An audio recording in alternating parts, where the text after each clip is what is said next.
नमस्कार दोस्तों, आप सभी का स्वागत है हमारे इस नए YouTube चैनल के ऊपर। आज हमने लास्ट टाइम जो वीडियो था उसमें हमने बात करी थी 3D डायमेंशंस की। 3D डायमेंशंस क्या है, उसके कुछ अपने फॉर्मूले डिराइव किए थे, मतलब कुछ फॉर्मूले हमने देखे थे और ये कहा था कि इन फॉर्मूलाज को हम यूज़ करेंगे क्वेश्चंस के अंदर। ठीक है, आज हम हमारा जो वही वीडियो है उसी को हम कंटिन्यू कर रहे हैं जो हमारा लास्ट टाइम हमने जहाँ पर छोड़ा था। कि आज हमारा क्वेश्चन क्या है कि जैसे क्वेश्चंस हो ही रहेंगे, बट अब जो हमने वहाँ पर आपको जो फॉर्मूलेज बताए थे उनको हम आज और यहाँ पर यूज़ करने वाले हैं। ठीक है, बहुत ध्यान से देखिएगा। देखिए, इसमें पहला क्वेश्चन हमारा क्या कह रहा है कि हमें डायरेक्शन कोसाइन हमें गिवन है, ये हमें डायरेक्शन कोसाइन गिवन है और हमें ये प्रूव करना है कि ये परपेंडिकुलर है। ठीक है, अब आपको याद होगा कि हमने डायरेक्शन कोसाइन की जब बात करी थी, ठीक है, L1 L2 L3 L4, ठीक है, L1 L2 L3 हमने बात करी थी। तो हमने आपको एक फॉर्मूला बताया था कि कोस थीटा बराबर, आंसर हो जाएगा इसका, कोस थीटा बराबर होता है आपका L1 L2 plus L2 L3 plus L3 L1। अब मेरे को कह रहा है कि ये आर परपेंडिकुलर, मतलब कि ये परपेंडिकुलर है कोस थीटा, तो कोस 90 आपका क्या हो जाएगा 0। तो मुझे क्या प्रूव करना है कि ये L1 L2 L2 L3 plus L3 L1 जो है वो मेरे 0 होंगे। ठीक है, ये मेरे डायरेक्शन कोसाइन मुझे गिवन है, ये मेरा L1 L2 L3, ये L1 L2, फॉर्मूला कुछ इस तरीके से होता है, L1 L2 plus M1 M2 plus N1 N2, similarly आपका M1 M2 plus N1 N2। तो देखिए हमारा फॉर्मूला जो था कोस थीटा बराबर L1 L2 M1 M2 plus N1 N2, इसको मैं एक बार थोड़ा सा सही लिख देता हूँ, आपको थोड़ा सा कन्फ्यूजन हो रहा है होगा, इसको मैं दोबारा लिख देता हूँ एक बार मिटा के।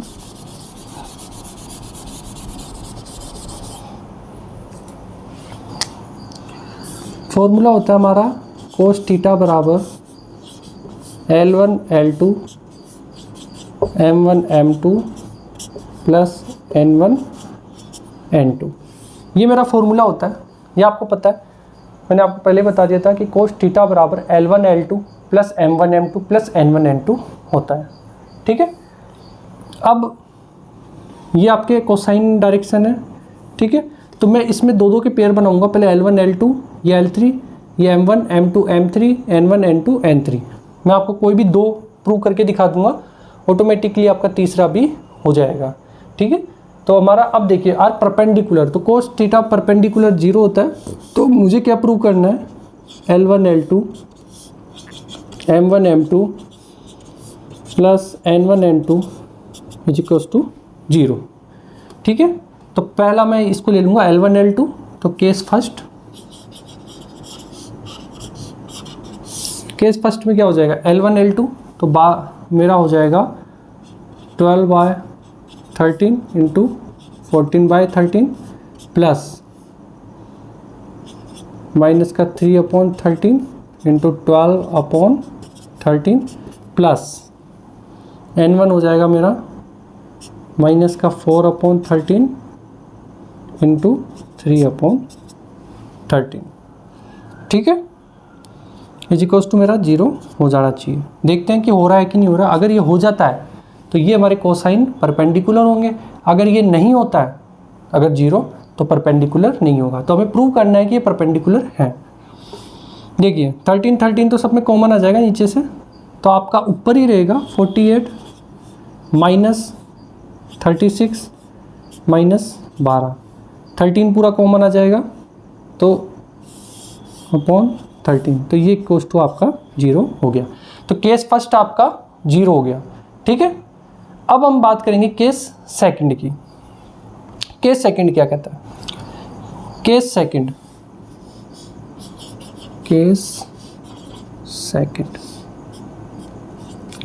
क्या है, 4/13 3/13 4/13 3/13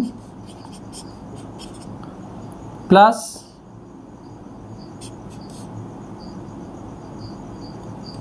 12/13 इंटू माइनस का 4/13 प्लस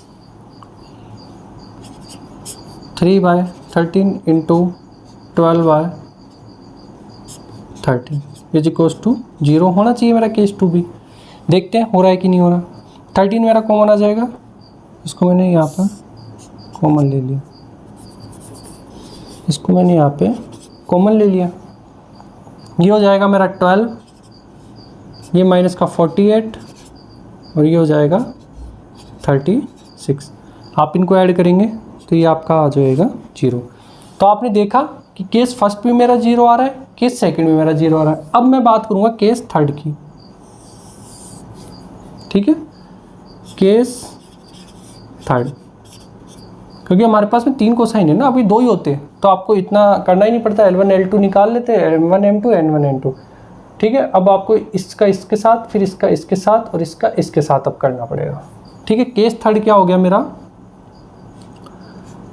12/13 इंटू 3/13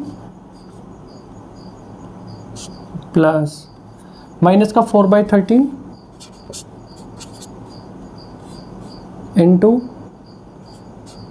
3/13। तो ये माइनस माइनस प्लस हो गया, देखिए ये भी माइनस ये भी माइनस, तो दोनों प्लस प्लस 12/13 इंटू माइनस का 4/13। 13 मेरा कॉमन ले लिया मैंने इसको नीचे, तो ये हो जाएगा 36 प्लस 12 और ये हो जाएगा आपका 48। देखेंगे कि आप ये 0 हो रहा है, ठीक है। तो अब आप देख रहे हैं कि इस कोसाइन के लिए आपका केस फर्स्ट भी 0 हो गया, केस सेकंड भी 0 हो गया और केस थर्ड भी 0 हो गया। तो अब आपको बात समझ में आ गई कि डायरेक्शन कोसाइन अगर आपको गिवन है तो कैसे आपको फॉर्मूला पुट करना है, फॉर्मूले में क्वेश्चन में आपको लगाना है और आपको आंसर निकालना है। कुछ नहीं करना था, ये सिर्फ आपको गिवन थे डायरेक्शन कोसाइन, ठीक है। इनको L1 L2 L3 M1 M2 M3 N1 N2 N3 consider करना था। फॉर्मूला आपको याद होना चाहिए कि कोस थीटा बराबर होता है आपका L1 L2 M1 M2 plus N1 N2, ठीक है। परपेंडिकुलर की बात कर रहा है, मीन्स आपका कोस थीटा जो है 90 डिग्री की बात कर रहा है, कोस 90 आपका होता है 0। तो L1 L2 M1 M2 plus N1 N2 आपका इक्वल्स टू हो जाएगा 0, ठीक है। और हमने अभी कुछ भी नहीं किया, केस 1 लिया, पहले इसका इसके साथ किया, L1 L2 M1 M2 N1 N2 करा, इक्वेशन में रखा, हमारा सोल्व किया, 0 आ गया। सिमिलरली हमने केस 2 को सोल्व किया, केस 2 में भी ये किया, L2 L3 M2 M3 N2 N3 लिया, ठीक है, पुट किया, पुट करने के बाद में इसका भी आंसर हमारा 0 आ गया, ठीक है। केस थर्ड में हमने क्या किया, L3 L1 M3 M1 N3 N1, ठीक है, ये हमने पुट किया, तो ये भी हमारा केस, जब हमने इसको सोल्व करा तो ये भी हमारा केस 0 आ गया। तो इसका मतलब ये हो गया कि हमारा जो ये तीनों केस मिला के ये प्रूव कर रहे हैं कि ये जो डायरेक्शन कोसाइन है एक दूसरे के परपेंडिकुलर है, ठीक है। तो ये चीज़ आपको पता होनी चाहिए, ये जो इसमें आपका जो ये फॉर्मूला है ये आपको ध्यान होना चाहिए। ये फॉर्मूला होगा तो आप इजीली क्वेश्चन को सोल्व कर सकते हैं, ठीक है। अब आइए, अब हम बढ़ते हैं हमारे नेक्स्ट क्वेश्चन की तरफ। आइए दोस्तों, अब हमारा क्वेश्चन नंबर 2 हम देखते हैं। देखिए, show that 1, -1, 2, 3, 4, -2 is perpendicular 0, 3, 2 and 3, 5, 6। हमें क्वेश्चन में क्या गिवन है, लास्ट टाइम में तो हमें सिर्फ कोसाइन गिवन थे, किसी भी मतलब लाइन के कोसाइन हमें गिवन थे, L1 L2 L3 आपको गिवन थे, आपने उसमें फॉर्मूला पुट किया, केस 3 बनाए और आपने उनको परपेंडिकुलर शो कर दिया। अब यहाँ हमारे पास में क्या आया है कि ये पॉइंट्स अलग अलग गिवन है, ठीक है। तो अब हमारे को देखना है कि ये पॉइंट्स इससे परपेंडिकुलर है या नहीं है। तो इन क्वेश्चंस को सोल्व करने के लिए सबसे पहले आप ये मान लें कि कंसीडर कर लें कि ये आपका पॉइंट, आंसर देखने के लिए आप कंसीडर करेंगे कि ये आपका पॉइंट A है, ये आपका पॉइंट B है, ये आपका पॉइंट C है एंड ये आपका पॉइंट D है, ठीक है। सबसे पहले आपको कुछ नहीं करना, सबसे पहले ये देखना है कि जो हमें पॉइंट्स गिवन है उनको हमने डिवाइड कर लिया कि ये आपका पॉइंट ए है, ये आपका पॉइंट बी है, ये आपका पॉइंट सी है एंड ये आपका पॉइंट डी है। ठीक है, अब परपेंडिकुलर होने के लिए इनके बीच में क्या होनी चाहिए शर्त कि मतलब ये ए बी और सी डी, इनके जो कोफिशिएंट अब हम निकालेंगे नए, वो एक दूसरे को हम मल्टीप्लाई करें और उनको ऐड करें तो वो हमारा 0 होना चाहिए।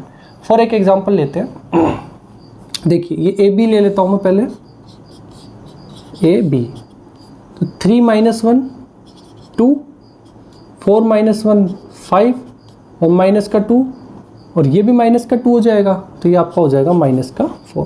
तो ए बी के ये आ गए आपके पॉइंट्स। सिमिलरली आप सी डी निकालेंगे, सी डी निकाला आपने 0 - 3 माइनस का 3 नहीं होगा, ये 3 में से -0 0, 3 में से -0 3, 5 3 2 6 2 4। ठीक है, कुछ नहीं किया मैंने, इसमें से इसको माइनस कर दिया, बी में से ए को माइनस कर दिया, इधर डी में से सी को माइनस कर दिया। तो अब मेरे पास में दो पर्टिकुलर आ गया, ए बी आ गया 2 5 -4, सी डी आ गया 3 2 4। अब देखो ये मेरे L1 L2 L3 M1 M2 M3 ये बन गए। ठीक है, अब मैं क्या करूँगा परपेंडिकुलर है, तो परपेंडिकुलर होने के लिए मेरे कंडीशन क्या होती है, परपेंडिकुलर की कंडीशन ये है कि 0 होना चाहिए, 2 × 3 प्लस 5 × 2 -4 × 4। क्या ये मेरा 0 आ रहे हैं, देखते हैं। 6 + 10 -16, 10 + 16 16, ये हो जाएगा -16, तो आपका 0 आंसर आ गया। इसका मतलब ये हो गया कि ये आपके ये जो पॉइंट्स हैं, ठीक है, ये वाले पॉइंट्स इन पॉइंट्स से परपेंडिकुलर होंगे।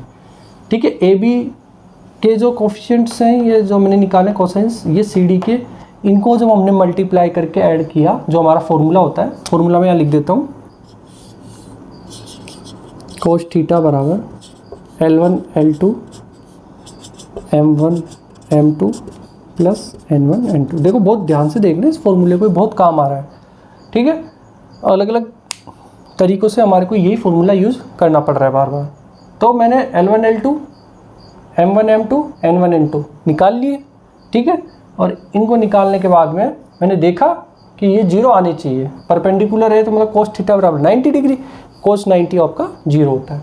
ठीक है, तो सबसे पहले मैंने क्या किया, 3 में से -1 2 किया, 4 में से -1 5 किया, तो 4 -1 और -1 तो वो +1 हो जाएगा, इसलिए 5 हो गया, -2 और ये भी इसको भी जब -2 से करेंगे तो -4 हो जाएगा। सिमिलरली सी डी निकालना था, तो देखो 3 में से -0 3, 5 में से -3 किया तो 2, 6 में से -2 किया तो 4। ठीक है, ये आ गया। अब मेरे को ये इसके पता लग गए कोसाइंस, अब मुझे निकालना है कि ये परपेंडिकुलर है या नहीं है। तो मैंने क्या किया, 2 × 3 5 × 2 -4 × 4, 6 + 10 ये -16, 16 - 16 आपका होता है 0। ठीक है, इसमें कोई दिक्कत वाली बात नहीं रही। तो हमने ये देख लिया, क्योंकि फॉर्मूला हमारा ये होता है कोस थीटा बराबर L1 L2 M1 M2 plus N1 N2। तो तीनों का जब हमने ऐड किया तो हमारा 0 आ गया।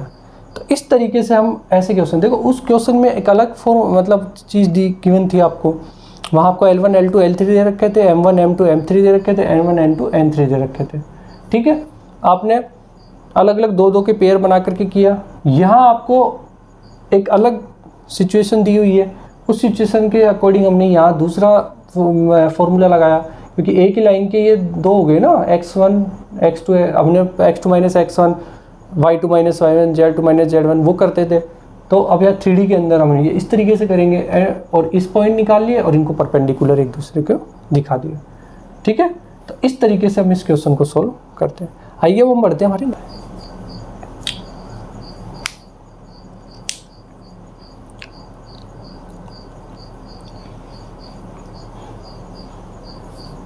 आइए अब हमारे नेक्स्ट क्वेश्चन की तरफ बढ़ते हैं।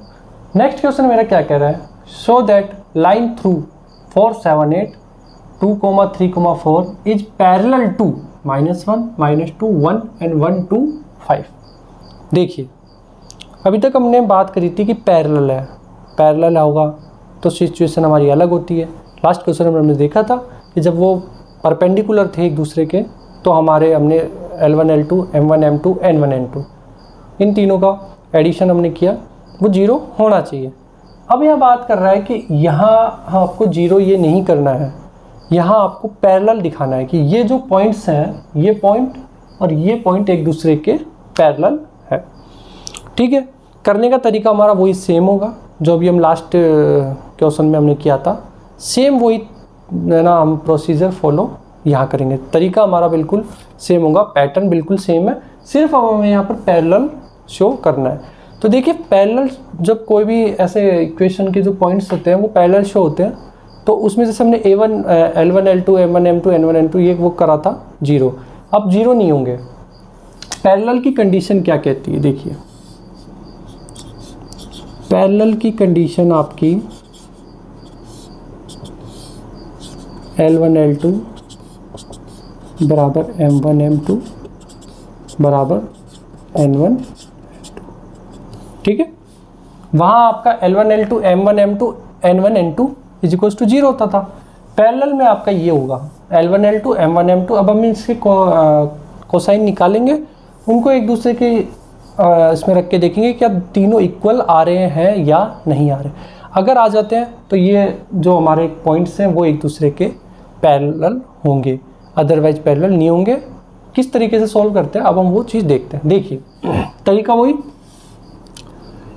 इसको आपको A मानना है, इसको आपको B मानना है, इसको आपको C मानना है और इसको आपको D मानना है। तरीका सेम है। पहले मैं निकाल लेता हूँ AB।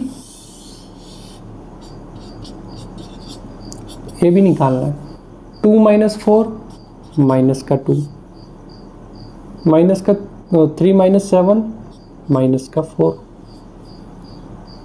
और 4 - 8 माइनस का 4। ये AB के हमारे वो आ गए। सिमिलरली हमें CD निकालना है, CD निकालो 1 - 1 ये आपका 2 हो जाएगा, 2 ये -2 और माइनस वो जाएगा तो आपका 4 हो जाएगा, 5 - 1 आपका 3 हो जाएगा। ठीक है, तो अब मेरे पास में AB और CD दोनों आ गए। अब मैं क्या करूँगा, L1 L2 M1 M2 N1 N2 इनको मैं पैरेलल रखूँगा। सॉरी देखिए 5 - 1 ये 4 हो जाएगा। ठीक है, हाँ अब सही हो गया। 1 - 1 तो ये -1 + 1 हो जाएगा, 2 हो गया। 2 ये माइनस का 2 था तो ये +2 हो जाएगा तो 4 हो जाएगा। 5 - 1 4 होता है, 3 नहीं होता। ठीक है, सॉरी। अब देखिए पैरेलल की कंडीशन मेरी क्या होगी, L1 L2 माइनस का 2 ये ले लिया और ये ले लिया बराबर माइनस का 4 ये प्लस का 4 बराबर ये माइनस का 4 ये -1 हो गया, ये भी -1 हो गया, ये भी -1 हो गया। इसका मतलब ये हो गया मेरा L1 L2 M1 M2 और N1 N2 तीनों आपके इक्वल आ गए। तो इसका मतलब अब आपका ये जो पॉइंट्स आपके गिवन है वो अब हमारे जो पैरेलल होंगे। ठीक है, फर्स्ट थिंग ये है। फिर से एक बार समझ लें, हमने लास्ट टाइम परपेंडिकुलर की कंडीशन समझ ली थी, अब हम यहाँ पैरेलल की कंडीशन समझ रहे हैं। पैरेलल की कंडीशन ये है L1 L2 M1 M2 और N1 N2 ये आपके तीनों इक्वल होने चाहिए।